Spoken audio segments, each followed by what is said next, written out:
Yes, sin has the same effect that love is meant to have. Sin can take over our heart, soul, our mind, and our strength. And it's like this pervasive disease that just keeps going until it has all of those things. Love is meant to be something that we give to God with all of our heart, soul, mind, and strength. But we can get that in reverse. And sin basically incapacitates me. Have you ever had a weekend where you just kind of were like, what happened? Your wife left with the kids, fellas. You lost your job because you were found out in that cheating. Just you look around and you're like, what happened? My life has been decimated by these choices or by the choices of another. Sin has that effect, doesn't it? Sin can make us numb. It's called a seared conscience. And again, one of our adversary's greatest joys is for us to get to the point where we knew where right and wrong was, but we keep moving it. To the point where things that were obviously wrong now seem just, okay. It's not as bad as. And so what he does is he numbs us to the things that are our conscience, the things that God has instilled in us as far as us understanding his righteousness. He numbs us to those things so that the sins and their results can basically destroy us. It's not unlike a story I heard once about Eskimos and the way they would trap wolves who were, basically coming in and eating the livestock of farmers in the region.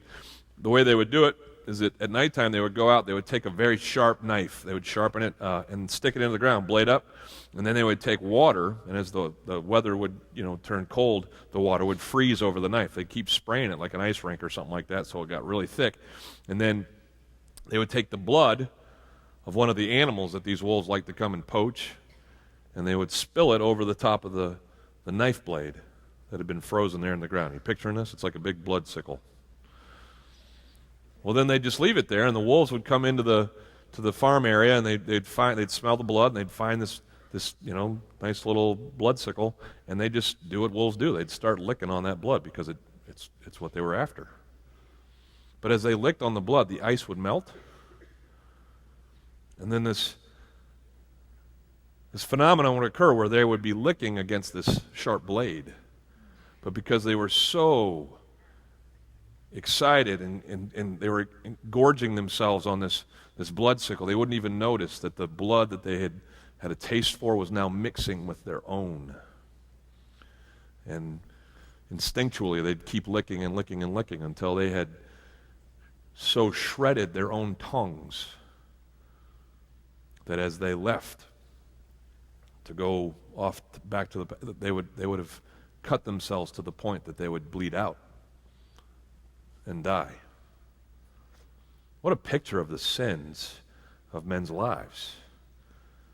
I mean, Satan tempts us. He puts all the good stuff on the outside, but inside all the good stuff is this blade that will be our end. And we just keep licking because it feels so good, or it feels so right, or this porn is so pleasing to me, and it's not hurting anybody else. Or this extramarital affair. I mean, I'm getting everything I'm not getting in my relationship, and this is what I really need. And it's not hurting anybody else. I'm just cutting some corners, in my job. It's not even going to show up on the books hardly. We keep licking, and we keep dying. Yeah, leprosy, separated lepers from their families and friends, sin. Has that ever come between you and your friends and family? Anybody? Okay. And then leprosy was like this big wall between people and God. And sin, same thing. I mean, I love being the one who gets to tell people that, no, God can forgive that. Because people actually do walk around feeling like, well, after sins 8 and 9, that was it. God has no more, I can't, like I go golfing, every once in a while I meet these guys that are friends of the friend I'm golfing with, and Usually I've told you before, but they'll figure out along the lines of during the play that I'm the guy's pastor. And then every cuss word they say, is like, "Oh, I'm so sorry." Like I've never heard that word or something like that.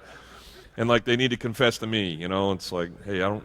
Anyway, but then they'll get talking to me. I'll hit a good drive, rarely, but I'll hit a good drive, and they'll all be like, "Oh, we know who's on your side," And it's like, I'm like, no, he's on everybody's side, dude. Just some of us are paying better attention to him. That's all. And sometimes I'll get the chance to just talk to him about life, and I'll say, "Hey, man, you ever go to church? Oh, man, if I went to church, the place would burn down." You ever heard that guy? I golf with that guy. And he's like, I'm like, "Burned down?" He says, "Oh, man, you have I was in the service," and which apparently is like just synonymous with sin or something. And then I've been married twice, and my kids hate me, and I've crawled inside the bottle many times in my life, and blah blah blah. I mean, God, there's no way. There's no way that God's gonna ever forgive me for any of that. And I'm like, I want to take him by the shoulders and just be like, "Dude, you're exactly the kind of guy that God is looking for. You're a story of His grace waiting to happen." But people, they sin, and maybe you're sitting here this morning, and you figure, well, I've gone too far. This is just too much, and there's no way that He's going to forgive me. Listen, it's a lie from the pit of hell. God can forgive you. You just got to want it. Got to ask for it. Your solution is not unlike the lepers. You need to go find your healer. And listen, I'm talking to everybody in here. I don't care if you've already followed Jesus Christ or been doing it for years and years and years. Everybody in here gets sick every once in a while. Sin has its course. And if it's having its course in your life, in your marriage, in your work, in whatever circumstance, then you need to do what the leper did. Go find your healer. God's forgiveness is your healing. It's how He provides for us in the disease called sin. He forgives it.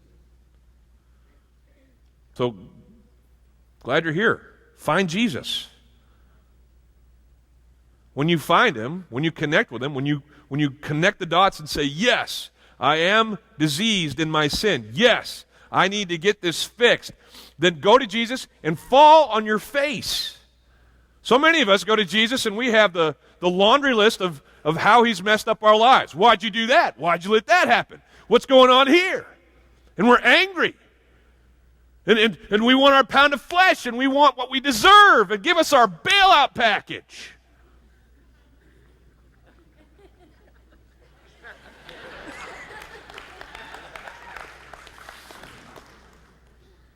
But what we should be doing is coming and saying, "Oh, sin has made a mess of my life. I am sick. Would you please heal me? I know you can." That's the other thing, too. Come to Jesus with faith. Come to Jesus believing that He doesn't want these things to be in your life. He may want to teach you things through them. It may not be this instantaneous, healing or whatever, but His desire is for you to be whole, for you to be free of sin. And believe that and say, "Jesus, I want to be free. I don't want to be addicted to pornography. I don't want to be an abuser of my marital relationship. I don't want to be a horrible father or mother. I don't want to be someone who cuts corners at work. I don't want to be someone who suffers from depression all the time, who is beaten up by this world. I want to be free. I want to be clean. I want to be whole.